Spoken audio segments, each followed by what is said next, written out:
Sobrang maselan niya si Sir Carlo. Dapat talagang walang bakas ng dumi. At yung mga gamit dapat nakasalansa. Sobrang usi yun. Sige, Nay. Ulagin, Nay. Yakang-yaka na.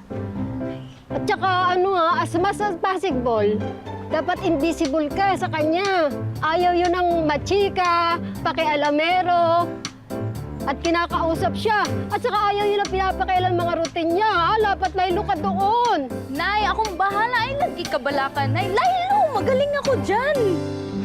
Uy, naku, ikaw pa naman. Tsaka bawal ang machika doon, ha? Ulagi, Ayaw, Nay. ikaw pa naman sobrang madaldal. Sobrang, ayang bunganga mo. Nay! Yung bunganga mo kasi sobra. Nay, tsaka hindi ko yun kakausapin, Nay, no?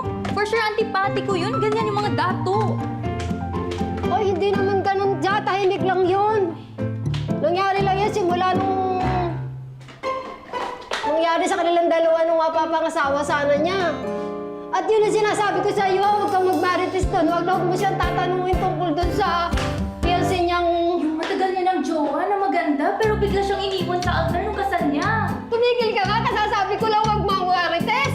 Nay, ikaw lang naman din nagmamarites sa akin. The apple does not fall too far from the tree, you know? Nay, ang laki ng pool! Ang social, may pabula-bula pa silang Ano ba na pinagkagagawa Siguro may mo? nakatago kang bikini dyan. Ay, Pahiram mo naku! nga, sige na sila mag-swimming, Nay. Tatampo. Nay, ang ganda naman ng couch na to. Wala ka Nay, ako oh my di. God, Ano ang po, sarap napuluin pumaga kita dito. eh. Ano? Bakit, Nay? Ang sarap. Kumakay. Ay, Sir Carlo, ito po si Daya, ang aking apo, si Mara. Siya po yung bapalit sa akin habang ako nagpapagaling. Apo, bumati ka naman. Kupong-kupo lang, ha? Kupong-kupo lang. Pumarito pa ka. Trabaho dito. Oo naman lang. Ano ba? Hindi ko naman siya tayo. Focus lang tayo sa goal. Hi, Sir Carlo. I'm Mara, by the way. Yeah, so we have to find another endorser. Napaka-ungrateful yung previous endorser. The campaign's not gonna work until we find somebody. Kusapakan ko yan. Sige. Ay, ang sarap, girl! Ikaw na talaga. Kaya mo na ang lahat. Oh my God! Ay, kaloka, day! Ka-high-tech ni mo, oy. Very high-tech! Galing mo, love na talaga kita. The best ka, the best ka! Ay, naku!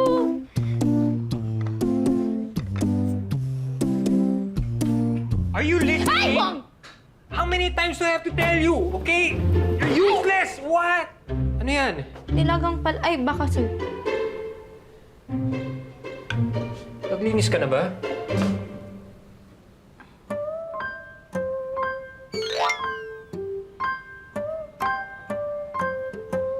Ano yan?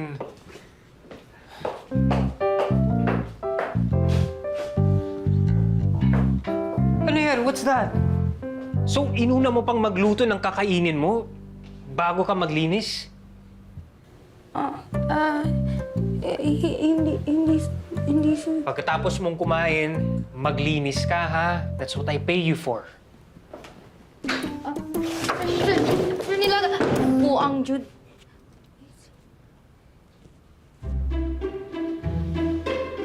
Saan ka pupunta?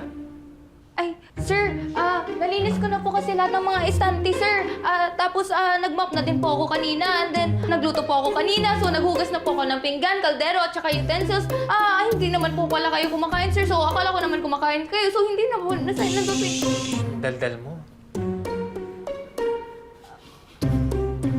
Sir, uuwi na po ako. Mara, ipaghain mo ako. Sir? Di pa ako kumakain. Uuwi ka nang hindi pa ako kumakain. Sir. Sir. Ay, sir, sorry. Hindi ko po kasi alam kung paano ba to, kung kakain ka ba or hatiran ka ba ng pagkain. Hindi po kasi ako na-orient ni Lola. Puro kasi paglilinis yung mga sinasabi niya sa akin. Ay, naku, sir. Ako naman to si Binibada. Nagluto ako ng nilaga. Ay, ito, sir. Ay, hala. Wait lang, sir. Ito. Ito, sir. Ay. Sorry, sir.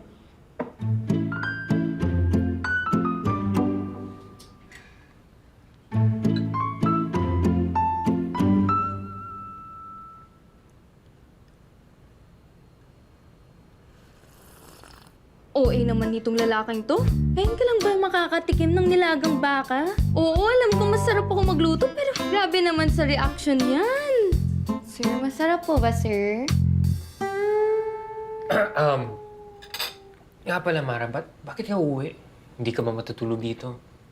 Ay, teka. Wala sa usapan yan. Sabi ni Lola, hindi ako stay-in.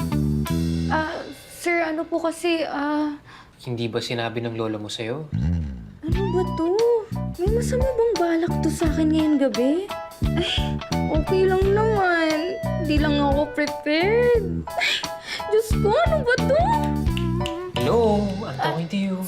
Sorry, sir. Ano po yun? Usually kapag Friday night, dito natutulog si Aling Gemma. Kasi kinabukasan, naglalaba siya. Ayoko kasi dinadryer yung mga damit ko nasisira. So, hinahabol niya yung araw. Oo nga pala. Bakit nakalimutan ko yun? So, ano? Uuwi ka ba? If ever, just make sure na maaga ka bukas.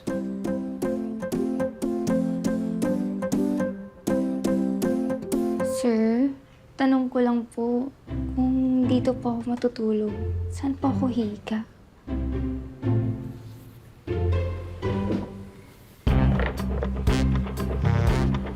Hindi ba sinabi ng lola mo sa'yo?